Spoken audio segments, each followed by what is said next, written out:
नमस्कार दोस्तों, खबरों की परख आपका मंच में आप सभी का स्वागत है। हमने अपनी एक पिछली वीडियो में बताया था कि किस तरह से क्रिश्चियन धर्म का एक एलएलबी का स्टूडेंट सुप्रीम कोर्ट में अपनी बात को मनवाने के लिए अड़ गया था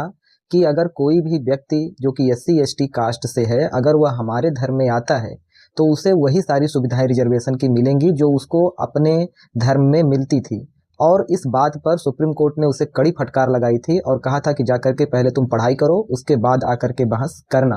हैरी जोसेफ नाम का वह व्यक्ति था और इनकी मानसिकता आप इस बात से समझ सकते हैं कि कल बीते ही दिन एक और मामला इसी तरह से सुप्रीम कोर्ट से निकल कर आया है, जिसमें एक क्रिश्चियन फौजी ने अपनी बात को मनवाने के लिए दिल्ली हाई कोर्ट से लेकर के सुप्रीम कोर्ट तक का सफर तय किया है।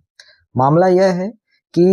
यह क्रिश्चियन फौजी एक ऑफिसर रैंक पर था और इसकी ड्यूटी एक ऐसे जगह पर लगाई गई थी जहां पर एक हिंदू मंदिर था और इसकी ड्यूटी मंदिर के गर्भगृह में लगाई गई। लेकिन इसने ड्यूटी करने से मना कर दिया और कहा कि यह मेरे ईसाई धर्म के खिलाफ है।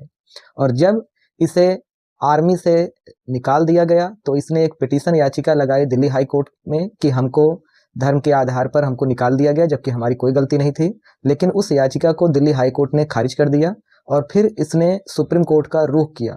और वहां भी इसके वकील ने यही कहा कि इसने सिर्फ एक सिंगल गलती की है, बाकी सभी धार्मिक आयोजनों में इसने अपनी ड्यूटी निभाई है। बस एक गलती इससे ये हो गई कि इसने गर्भगृह में ड्यूटी करने से मना कर दिया। सारी बात जानने के बाद सुप्रीम कोर्ट के मुख्य न्यायाधीश जस्टिस सूर्यकांत और जो माल्या बागची की बेंच ने इसे कड़ी फटकार लगाई और कहा कि इसको इस कृत्य के लिए तो तुरंत निकाल देना चाहिए था नौकरी से। इसने कैसा उदाहरण पेश किया है, जब यह अपने शरीर पर वर्दी धारण करता है तो फिर यह किस धर्म की बात करता है कि इसका धर्म क्या कहता है क्या नहीं कहता है। यह तो पूरी तरह से एक इनडिसिप्लिन है आर्मी का और यह सबसे अनुशासनहीनता का एक घिनौना रूप इसने पेश किया है। इसलिए इसकी बर्खास्तगी जायज है और ऐसा कह करके सुप्रीम कोर्ट ने दिल्ली उच्च न्यायालय के फैसले में हस्तक्षेप करने से पूरी तरह से इनकार कर दिया। बात यह नहीं है कि यह क्या करते हैं, बात यह है कि इनकी मानसिकता किस लेवल पर जा रही है और हिंदू धर्म के खिलाफ इनके नफरत वो किस तरह से सामने आ रहे हैं कि धरातल से लेकर के ये सुप्रीम कोर्ट तक में अपनी बात को सिद्ध करने की पूरी तरह से कोशिश करते हैं।